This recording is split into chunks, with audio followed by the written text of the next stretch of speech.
Então Josué explica. Antes de vocês responderem, eu vou dizer, olha, se vocês deixarem o Senhor, isso vai resultar em julgamento e destruição para vocês.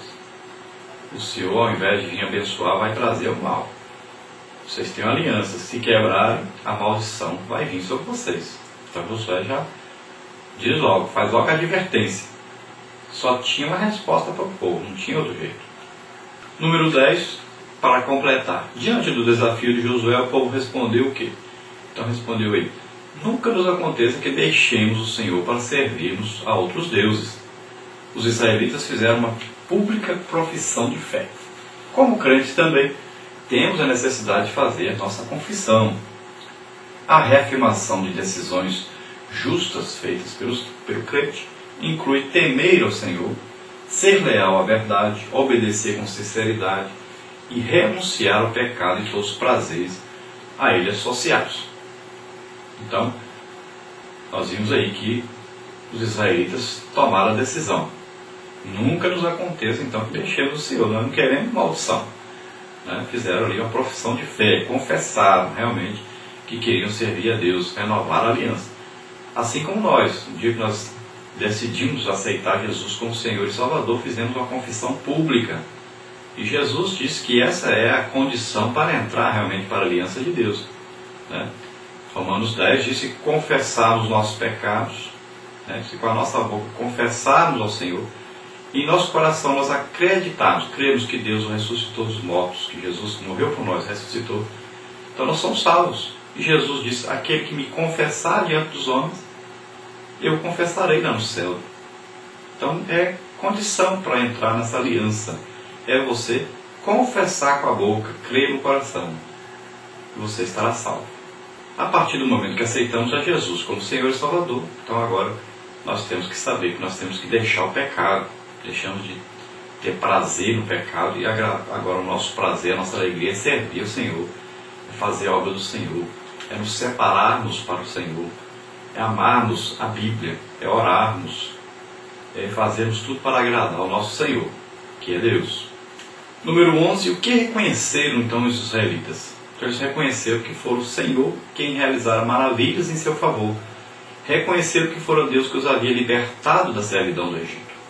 Então eles reconheceram, ouvindo Josué falar, já sabiam alguma coisa, alguns que tinham nascido depois, dos grandes milagres, das maravilhas que Deus tinha feito. Seus pais contaram para eles, os amigos contaram, e assim foi espalhando. Já sabiam, agora ouviram da própria boca de Josué. E eles acreditaram e reconheceram que realmente Deus estava com eles. Embora, mais para frente, eles vão deixar o Senhor. Número 12, em seu discurso, Josué fez duas sérias advertências aos filhos de Israel. Quais são? Então deveriam lançar fora os deuses estranhos e não poderiam quebrar, em momento algum, o pacto ou aliança feita com o Senhor. Então Josué exige deles essas duas coisas. E não era para amanhã, era para hoje, ele estava dizendo, é urgente. A Bíblia diz, se hoje ouvis a voz do Senhor, não endureçais os vossos corações. Como fizeram os israelitas, quando saíram do Egito, endureceram seus corações e pereceram pelo caminho durante 40 anos. Foram morrendo um por um aqueles rebeldes, aqueles que não creram no Senhor. Então, Josué faz a advertência.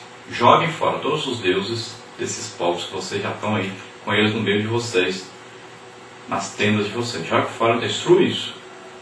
E, cuidado, não quebrem a aliança feita com o Senhor. Se quebrarem, estariam sujeitos a todas as maldições. Como nós vamos ver aí na pergunta número 13. O que aconteceria aos israelitas se quebrassem o pacto com o Senhor? Então as consequências seriam desastrosas. Josué disse, se deixares o Senhor e servires a deuses estranhos, então se tornará e vos fará mal. Então veja bem, a advertência de Josué. Deus vem a vocês fazer o bem, vocês estão em aliança com Deus. Ele vem só fazer o bem, vem abençoar vocês, vem trazer as bênçãos da aliança. Mas se vocês deixarem Deus, quebrar a aliança, então Ele vem para vocês para fazer o mal. Vai lançar sobre vocês as maldições. Está na aliança, Deus não é infiel à sua palavra. Está escrito. Então se cumpriria a palavra de Deus sobre eles, as maldições.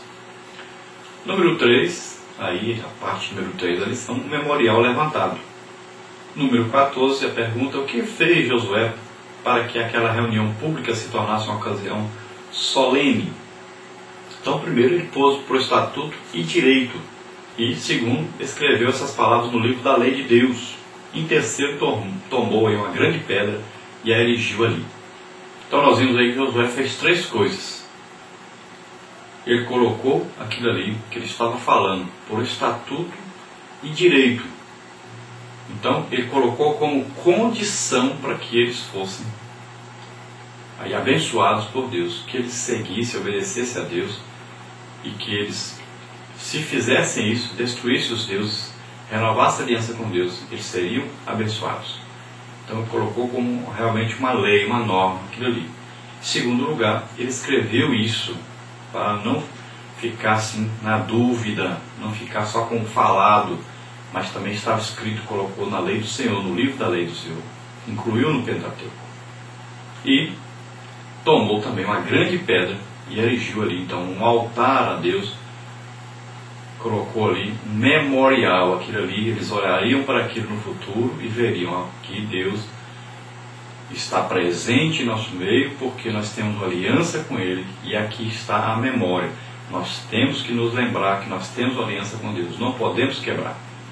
Existe um memorial, existe uma prova de que nós prometemos seguir o Senhor. Então esse memorial serviria então de lembrança. Todas as gerações futuras olhariam para aquele memorial também e diziam, e deveriam então dizer: nós temos aliança com Deus, temos que obedecer ao Senhor e a sua palavra. Número 15, qual era a intenção de Josué ao realizar aquela reunião pública? Então, primeiro, sua intenção era fazer com que o povo jamais se esquecesse do pacto firmado com o Senhor. Ele não queria que nenhuma só palavra caísse no esquecimento. Era hora de desfrutarem da herança que Deus lhes prometera.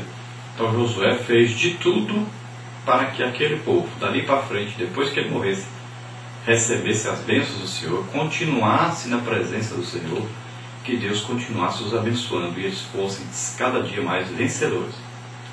Número 16, como Josué iniciou e terminou seu ministério. Então Josué iniciou o seu ministério como servo de Moisés, aprendiz de Moisés, passou 40 anos aprendendo de Moisés, e ele concluiu a sua vida, a sua obra, sendo servo de Deus. É evidente que quando ele estava sendo servo de Moisés, ele estava sendo servo de Deus. Ele estava ali à frente dos exércitos, de Israel, servindo a Deus. Mas como ali um servo, um aprendiz de Moisés, ele estava sendo treinado para ser um líder. E ele é reconhecido como um servo de Deus, um homem realmente de um testemunho maravilhoso, um homem de coragem e de muita fé. Depois, 17. Como obter sucesso na obra de Deus, baseando-se na vida de Josué. Então, primeiro, seja aí primeiramente servo, aprenda a ser servo e não senhor. Segundo, esteja atento e pronto para realizar qualquer trabalho que Deus tenha para você. E terceiro, você faça a obra de Deus com humildade, compromisso e alegria. Então veja o exemplo de Josué, servo de Moisés, servo de Deus. Segundo, ele estava sempre pronto a fazer qualquer coisa que Deus ordenasse que ele fizesse. E terceiro, ele fazia a obra de Deus com humildade, reconhecendo que o poder era de Deus, e ele sempre dizia isso, que ele tinha um compromisso realmente com Deus, de servir, de fazer aquilo que Deus queria que ele fizesse, e ele fazia com alegria. Josué sempre jovem, sempre valente, sempre destemido, sempre confiante em Deus. E passa a conclusão para completar. Josué foi fiel ao chamado de Deus, ajudou os israelitas a tomar posse da terra prometida, orientando-nos pacientemente à obediência e ao cumprimento de todos os desígnios divinos. Esse leal servo do Senhor combateu o bom combate, guardou a fé e aos 110 anos encerrou o seu abençoado ministério. Então nós vemos aí que aos 110 anos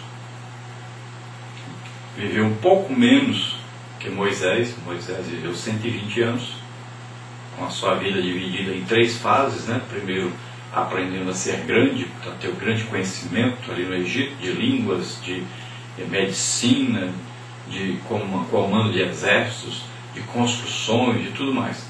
Depois passou 40 anos no deserto, aprendendo a ser manso, a ser humilde, para cuidar de um grande povo. E depois passou 40 anos levando esse povo do Egito para a terra prometida, e guiando esse povo, ajudando, sendo ali mediador entre Deus e esse povo.